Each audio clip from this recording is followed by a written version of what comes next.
Muy bien, muchachos. Vamos a conversar en este video acerca de las propiedades ondulatorias de los electrones en los orbitales y de cómo utilizar los orbitales para formar los enlaces químicos.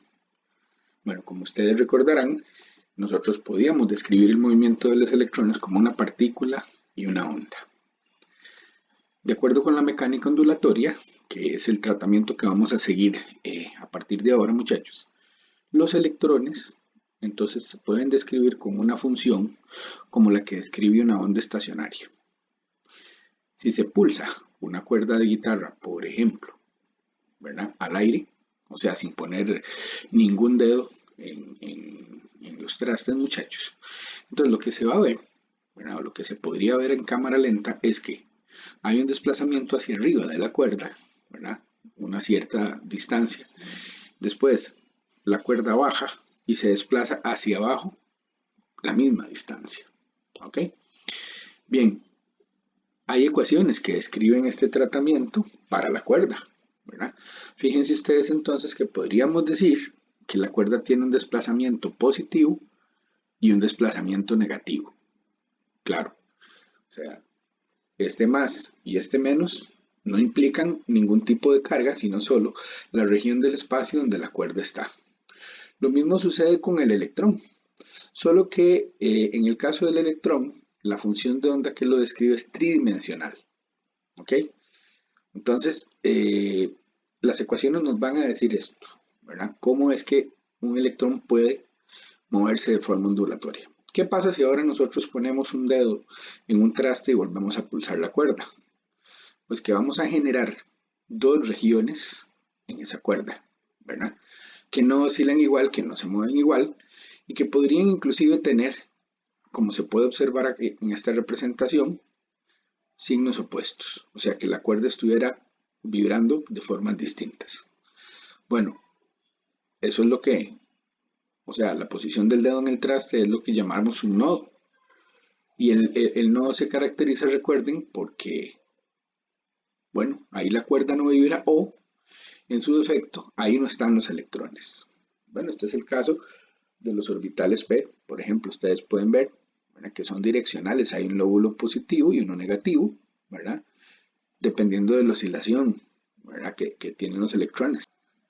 Ok, ahora, ¿qué sucede cuando queremos pensar en los enlaces en las moléculas? Bueno, resulta ser que cuando se suman estas funciones de onda que describen el movimiento de los electrones, estos orbitales, se combinan como funciones matemáticas por un método que es la combinación lineal de orbitales atómicos, el famoso CLOA.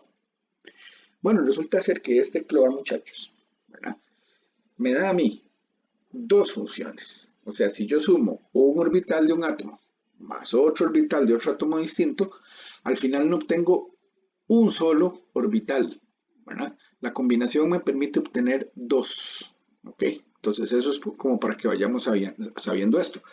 Siempre que combinamos dos orbitales del mismo átomo, eso es hibridación y lo veremos a continuación, o de átomos diferentes, yo voy a obtener un orbital de baja energía, ¿verdad?, que se llama orbital molecular enlazante, y un orbital de alta energía, que se va a llamar el orbital molecular antienlazante, que por lo general va a tener un nodo entre los dos núcleos. ¿Ok? Entonces, recordar, cuando combino linealmente, o sea, lo que significa sumar o superponer dos funciones de onda, dos orbitales, voy a obtener dos, uno enlazante de baja energía y otro antienlazante. Bueno, es fácil saber que en el estado basal entonces, muchachos, los electrones van a estar en el orbital enlazante. Muy bien. Ok, empecemos a conversar un poquito sobre estos orbitales moleculares. Si yo tengo dos átomos, ¿verdad?, cada uno con un electrón de valencia y un orbital donde se mueve ese electrón y los acerco, voy a llegar a una distancia en la cual los electrones van a estar emparejados, cada uno aportó uno, recuerden, y en una zona entre los dos núcleos. La interacción electrostática entre los electrones y los núcleos va a ser de un carácter estabilizante y entonces yo describo lo que sucede, ¿verdad?, o la región donde ellos se van a mover como la combinación lineal de los orbitales atómicos de los dos átomos distintos. Entonces los electrones se van a mover en un orbital molecular enlazante, ¿verdad? Si tengo poca energía, y los electrones podrán subir al antienlazante, que también es una región de probabilidad, siempre y cuando yo les dé mucha energía, o la energía requerida, ¿ok? Entonces, el orbital molecular enlazante permite que los electrones estén en esta región, que es entre los dos núcleos positivos, y hay interacción electrostática, ¿verdad?, favorable entre los dos núcleos positivos y las cargas negativas. Bien, aquí tenemos una representación de lo que es esa combinación lineal de orbitales. Fíjense, cuando están, como se dice, en fase, los dos orbitales 1s, o sea, cuando los dos funciones de onda tienen el mismo signo, ¿sí?, entonces se combinan para dar lugar a la formación de una región, ¿verdad?, más grande, ¿sí?, que es donde se van a mover los electrones enlazantes. ¿Ves? Este es el orbital molecular enlazante. ¿Ok? Acá. Ahora, en este caso que se superpusieron dos orbitales 1s, yo voy a obtener un enlace con unas características muy especiales. A este enlace lo voy a llamar el enlace sigma. Y es muy importante decir que si yo me muevo, ¿verdad?, digamos en el eje Y, una distancia específica hacia arriba, ¿verdad?, yo voy a tener la posibilidad, muchachos, hasta aquí digamos, yo voy a tener la posibilidad de encontrar el electrón que va a ser igual a si yo bajo la misma distancia hacia abajo o me desplazo hacia afuera del plano, ¿verdad? O sea, lo que es una simetría cilíndrica es que hay con respecto a un eje de enlace, que es el que cruza la molécula así, ¿verdad?, que cruza los dos núcleos. Con respecto al eje de enlace hay la misma probabilidad de encontrar al electrón en cualquier parte del enlace, ¿ok? Eso se llama una simetría cilíndrica. Los enlaces sigma son muy fuertes porque los electrones se encuentran en esta región, muchachos, entre los dos núcleos, y eso permite que haya una interacción electrostática fuerte, positivo y negativo. Entonces podemos decir que los electrones son el pegamento entre los átomos, ¿ok? Bien. Muy bien. Aquí tenemos otra gráfica que nos explica un poquito más acerca de cómo son los enlaces sigma, ¿verdad? Imagínense dos átomos de hidrógeno, ¿verdad? Primero, que están alejados, ¿verdad? O sea, estos átomos de hidrógeno, ¿verdad?, están alejados, ¿sí?, una cierta distancia, y a medida que yo los acerco, el contenido energético de estos va bajando, va bajando, va bajando, hasta una cierta distancia de enlace. ¿Ves? Esta distancia de enlace es la distancia a la cual las repulsiones son mínimas y la atracción es máxima, muchachos. Nosotros lo que tenemos que tener claro, ¿verdad?, es que esa distancia de enlace, ¿sí?, es la distancia de la máxima interacción atractiva. Bueno, vamos a volvernos un momentito. Por encima, ¿verdad?, de esa distancia, más bien por debajo, disculpen, si yo acerco más a los átomos, a los núcleos, entonces ya se van a generar repulsiones, y como ustedes pueden ver, ya si los acercamos mucho, la energía del sistema sube más que el estado inicial, ¿verdad?, que es cuando los átomos estaban separados. Bueno, aquí teníamos el mapa, ¿verdad?, de densidad electrónica, y vemos que se encuentra rojo entre los dos núcleos. Entonces recuerden que tiene que haber una distancia característica de enlace en los enlaces sigma. O sea, lo que quiero decirles, muchachos, es que no todos los enlaces sigma tienen la misma distancia de enlace. Va a depender de cuáles son los átomos que los forman.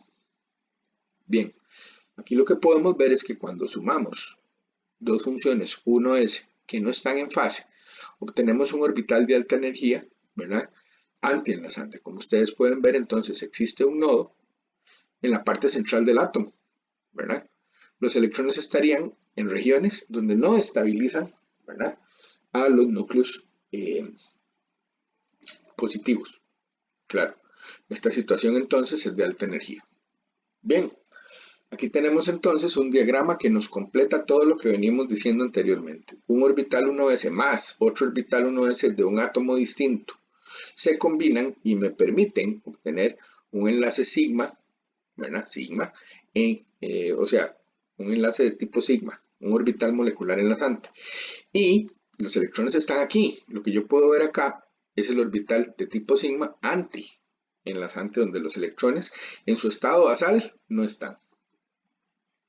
Ok, también se puede dar un traslape sigma que involucre orbitales p. Sí, claro. Vemos que si nosotros tenemos dos orbitales p en fase, o sea, el mismo signo, yo los combino y obtengo, ¿verdad? Como ustedes pueden observar, una región sigma enlazante de baja energía.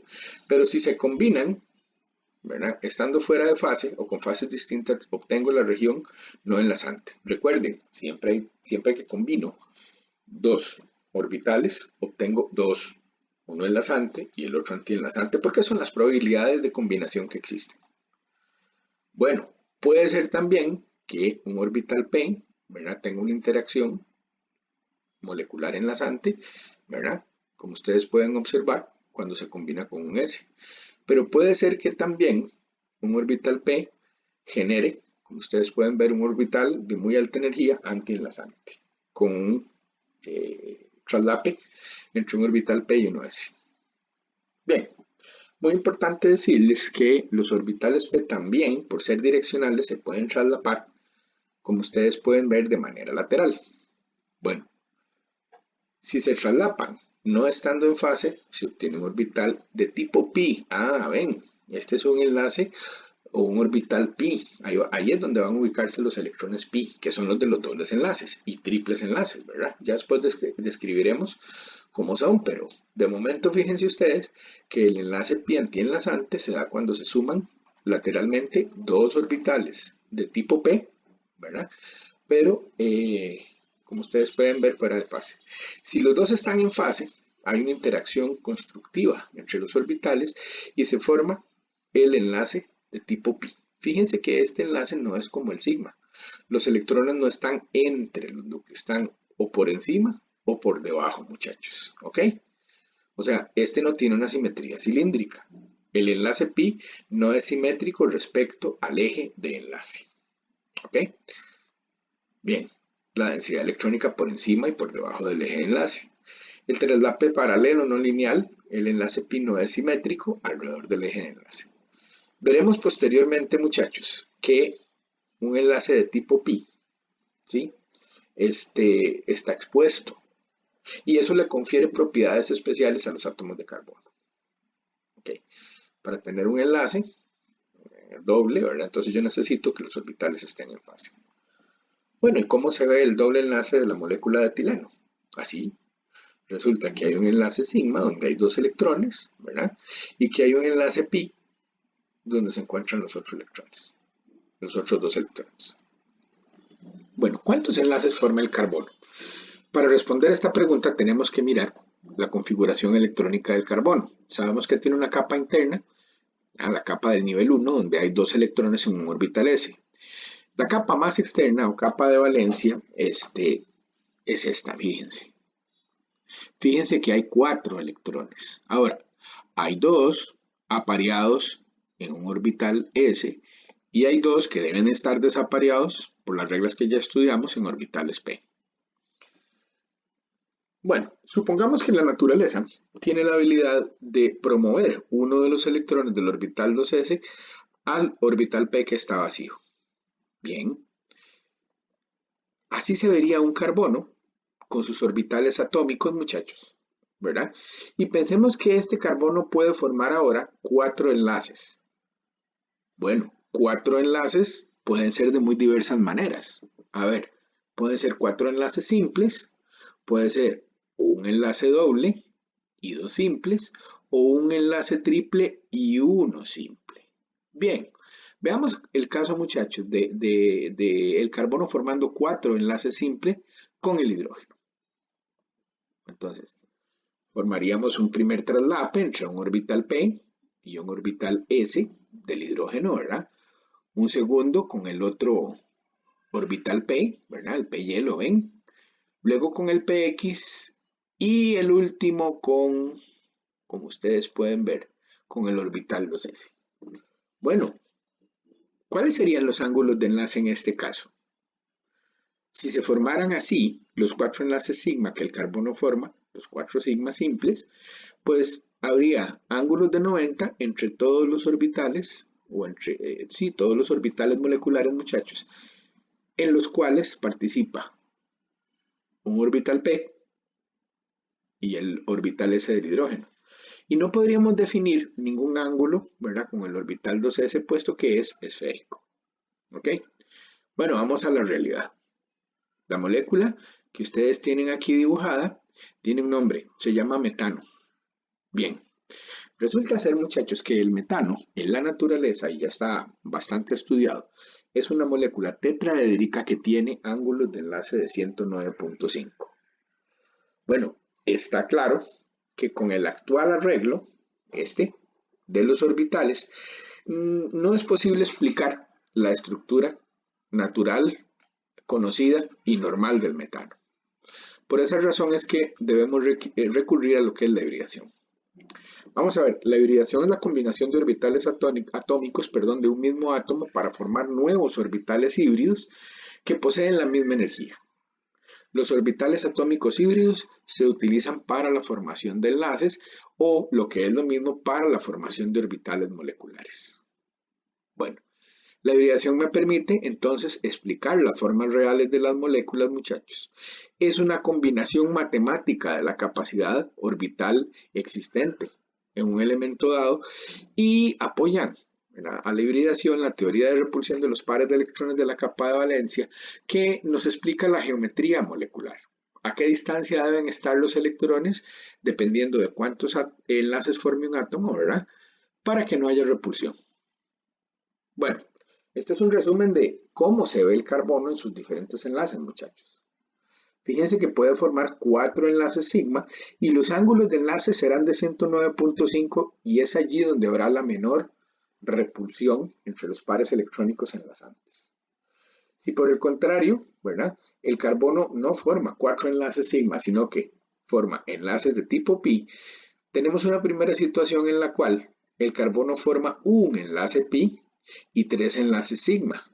En este caso, el ángulo, ¿verdad?, de enlace debe de ser de 121 o de 120 aproximadamente, ¿ok?, entre los enlaces sigma. Recordemos que el enlace pi, ¿verdad?, es perpendicular a los enlaces o al plano donde están los enlaces sigma.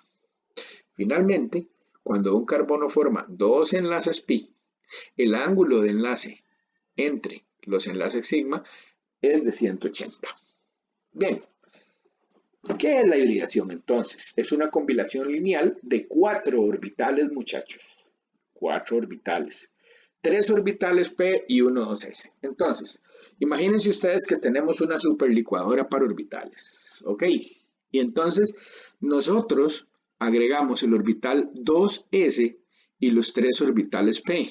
Claro, ya sabemos que si todos están aquí, se van a obtener 4 nuevos orbitales que reciben el nombre de orbitales híbridos sp3. Entonces, realmente lo que ha sucedido, para tener un cuadro completo, muchachos, es que se ha promovido un electrón del orbital 2s al orbital P que estaba vacío. Y luego de la hibridación, entonces los 4 electrones de valencia se reparten por igual en los 4 orbitales híbridos sp3 que se van a orientar, como dijimos, hacia los vértices de un tetraedro. Bueno, aquí hay algo más en el resumen. Resulta ser que cuando un carbono va a formar un doble enlace, requiere de una hibridación sp2 en la cual se mezclan 2 orbitales P y el 2s, y me queda un orbital P libre. Y cuando solo se mezcla un orbital S con un P, tenemos la hibridación sp, ¿verdad?, que es propia de los triples enlaces. Me van a quedar libres 2 orbitales P que me van a permitir formar los 2 enlaces pi que completan el triple enlace. Bien, ¿por qué tienen los orbitales sp3 esa forma? Lo podemos ver aquí en esta lámina. Si ustedes se dan cuenta, cuando el orbital de tipo 2s se traslapa con la parte que está en fase con él, obtenemos una región amplia, ¿verdad?, porque aquí es constructivo esta suma de funciones de onda. Sin embargo, como los orbitales P tienen 2 lóbulos, son direccionales, muchachos, cuando se suman estos dos, ¿verdad?, el orbital 2s y la parte del orbital P que no está en fase con él, obtenemos una región más pequeña. De ahí es de donde viene la forma particular que tienen los orbitales sp3. El carbono estaría aquí, ¿verdad? Que no se crea que solo esta región es importante. Veremos posteriormente que esta región le sirve al carbono para múltiples reacciones químicas. Bueno, vamos a ver un caso o el caso del berilio, muchachos. El berilio puede formar, como ustedes pueden ver acá, nuevos enlaces sigma con el hidrógeno. Este sería un enlace de tipo SPS. Así es como yo llamaría el orbital molecular que se forma cuando se superpone el hidrógeno con su electrón de valencia con el orbital sp del berilio. ¿Ven? Así se ve la molécula que contiene un átomo de berilio central y dos hidrógenos con ángulos de 180 porque la hibridación es sp. Muy bien. Resumen. A ver, cuando nosotros tenemos un carbono hibridado en sp, ¿verdad? Tenemos dos orbitales híbridos sp con un ángulo de 180 grados. Okay, cuando nosotros tenemos un carbono hibridado en sp2, tenemos un orbital p libre. Bueno, en este caso, cuando tenemos un carbono con hibridación ssp, ¿verdad? Se me olvidaba decirles que me quedan dos orbitales p libres, ¿verdad? Solo se combinó un s con un p. Pero aquí se combinaron dos p con un s, entonces se forman tres nuevos orbitales híbridos con ángulos cercanos a 120. Y si combino los tres orbitales p con el orbital 2s, ¿verdad? Voy a tener cuatro orbitales híbridos sp3 con ángulos cercanos a 109.5. Bueno, acá tenemos de nuevo la visión, como pueden ver ustedes, de la combinación de los tres orbitales p con el 2s para darme la estructura tetraédrica. ¿Ok? Ok, acá podemos ver los nuevos orbitales moleculares, ¿verdad? O sea, los enlaces con el hidrógeno. O sea, estos enlaces moleculares se llaman sp3s. Claro, porque el carbono está utilizando un orbital sp3 con un electrón para enlazarse con el hidrógeno, que tiene su orbital s con un electrón. Entonces, todas estas funciones, ¿verdad? Nuevas, todos estos orbitales moleculares nuevos, muchachos, o enlaces nuevos, se llaman sp3s. Bueno, nuevamente tenemos una representación bien clarita, ¿verdad? Los pares de electrones se alejan lo más que se pueden para evitar las repulsiones electrostáticas. Claro, 109.5 grados es esa distancia entre los pares electrónicos, muchachos, para que no se repelan. Muy bien, aquí tenemos diversas representaciones del metano, ¿verdad? Algo que vamos a estudiar probablemente en otro video es cómo se representan las moléculas en química orgánica. Entonces, de momento, fíjense ustedes que hay modelos más elaborados como estos dos, el modelo de esferas y postes o el modelo espacial, ¿verdad? En donde se le da volumen a los orbitales moleculares, ¿ok? El mapa de potencial electrostático ya lo conocíamos y vemos que el metano es una molécula básicamente neutra. Esta representación que detallaremos me interesa mucho explicárselas de momento. Fíjense que es una representación de guiones, líneas y cuñas. Bueno, es sencilla. Fíjense ustedes que la cuña significa que este hidrógeno sale del plano. O sea, sale de la pantalla del dispositivo que están usando ustedes para ver esta presentación hacia ustedes. Ok, eso es la cuña. Los guiones significan que el hidrógeno se mete en la pantalla, se mete en el plano de donde estamos dibujando la molécula. Y las líneas, ¿verdad? Significa que estos hidrógenos están en el plano. Bueno, decirles que el metano es una molécula muy poco reactiva, que básicamente se usa como en todo lo que el ser humano requiere calentar, calefacciones en algunos países, muchachos, o en las cocinas, ¿verdad? El metano se encuentra en depósitos grandes, ¿verdad? Y proviene claramente de la descomposición del petróleo. Bien, vamos a ver una molécula un poquito más grande que es la de etano.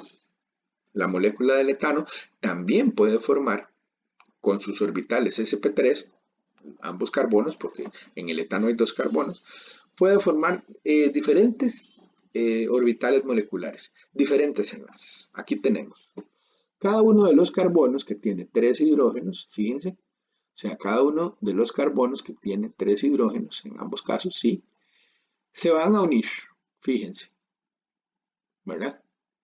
Entonces vamos a tener una unión sp3s. Esta va a ser el primer tipo de orbital molecular, disculpen, que hay en esta molécula. Bueno, sp3s van a ser todos los orbitales moleculares o enlaces, muchachos, que unen el hidrógeno al carbono. Y este carbono tiene una hibridación sp3. Ahora, el enlace que une los dos carbonos es también un enlace sigma sp3sp3. Ese sería el nombre de esta función. ¿Ok? Bueno, el etano, como ustedes pueden ver, se puede dibujar así. Y aquí están las representaciones, digamos, más especializadas. Es una molécula poco polar, muy poco reactiva, igual que el metano, y también, ¿verdad? Se usa como combustible, ¿verdad? Para calentar cosas o para que podamos cocinar. Bien, vamos a ver el doble enlace.